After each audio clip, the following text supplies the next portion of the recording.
Hey, friends and family, welcome to another episode of this thing. I think, what, five, six? Don't know.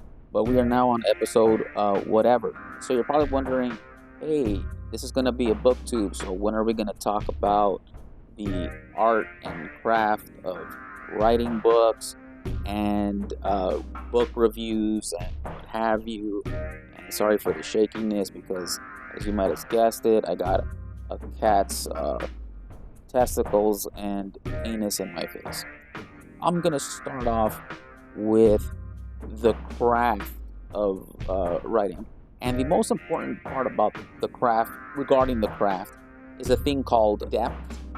You ever read a book and you're like, wow, man, you snap out of it and you're like, I was there. I could see it. And it's like, you're running outside and you're like, why isn't the rest of the world freaking out like I am? I mean, oh my goodness, right? Because the writer did a good job of the infamous show don't tell, which is what all great writing does. And show don't tell, yeah, guys, I'm sorry, folks. He just hit stop, and it's his world. I just live in it. So, yeah. Show don't tell. And what does that mean? It's very simple. Christine Catherine Rush and Dean Wesley Smith, they call it depth. And depth in writing, involves the five senses and an opinion. You're gonna hear my cat meow a lot because he wants to chew my arm, and I'm not letting him chew my arm. Aren't I just the world's biggest jerk? So it's very simple, really, and it's kind of a shame because writers who tell and don't show waste our time and make for a very boring, horrible read. And they miss a lot of opportunities. The reason writers tell and don't show is because they can see everything clearly in their head, so they assume that you can see everything that they're writing in their head. Obviously, you can't.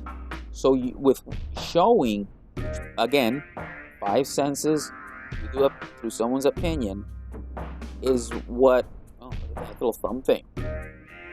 Through someone's opinion is what creates things like great writing in depth.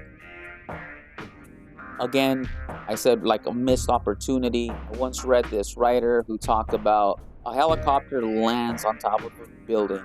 They go into the boardroom on the top and they start talking. I mean, we were in a helicopter.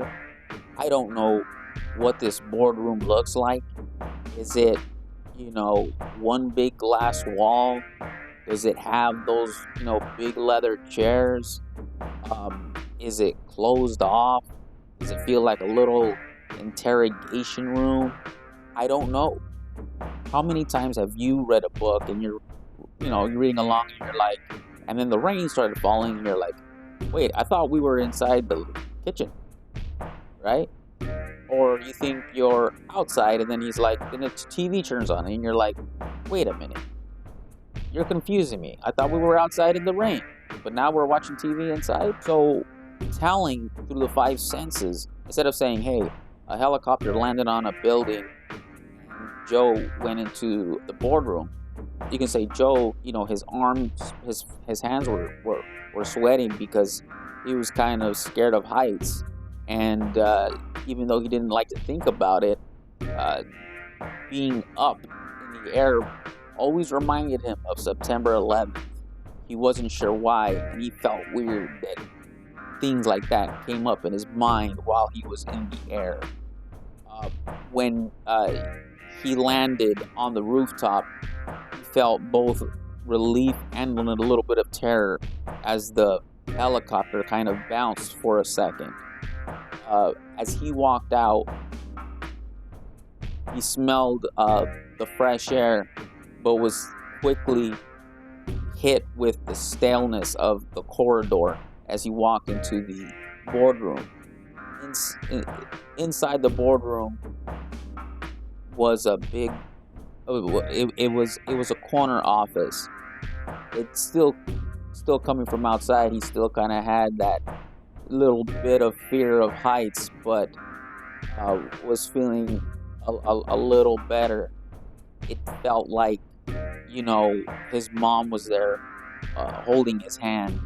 They must have just cleaned the boardroom, because even though it was modern in its exterior, he could still smell the the leather from the chairs that were just cleaned off, while the mahogany table, you can smell the rich wood as well. And he felt like a stealth ninja, because the room was oddly carpeted, so he couldn't hear his own footsteps. All this while he was waiting for the man to come outside. As you can see, I own him and odd it and whatever.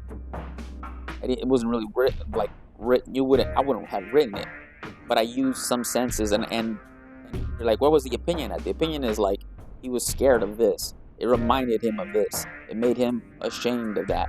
So that is what makes good writing. Good writing is depth. It's showing, not telling. That's what good writing is. And that's why you might think that you like wizard schools, but you really like J.K. Rowling's voice. You do like wizard schools and stuff like that, but you also do like something that's well written. And most times that is shown and not told. Because everything I just did was kind of cool. Like you could imagine it. Maybe it was kind of cool, right? Isn't that more effective than, so the helicopter landed and he was waiting in the boardroom for Bob?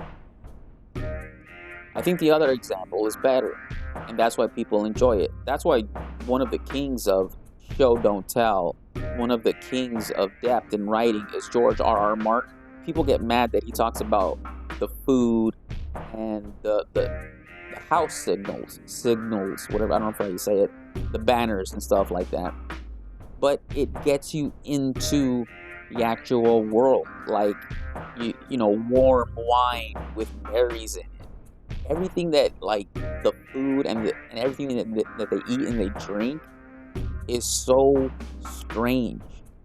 It's not just like soup. It's going to be soup with like beans and pieces of chicken leg to chew on or something like that, because it makes it feel more medieval and it gives it more character. So while some people roll their eyes and they're like, I don't care what they're eating and they're drinking, the fact that they're having warm mead. We're a people that drinks cold beer and maybe room temperature wine, but to have like a warm cider drink with floating things in it, it makes it that much different. And for the house signs and signals, I think that's so cool too. Like on a banner, flag, whatever, the background is called the field. So the house of House Stark of Winterfell is a dire wolf, which is like a wolf but only bigger, on like a snow gray field. Very cool stuff. Again, Stephen King is great at it. Dean Koontz, another master at it. So showing, not telling. Again, it's just amazing.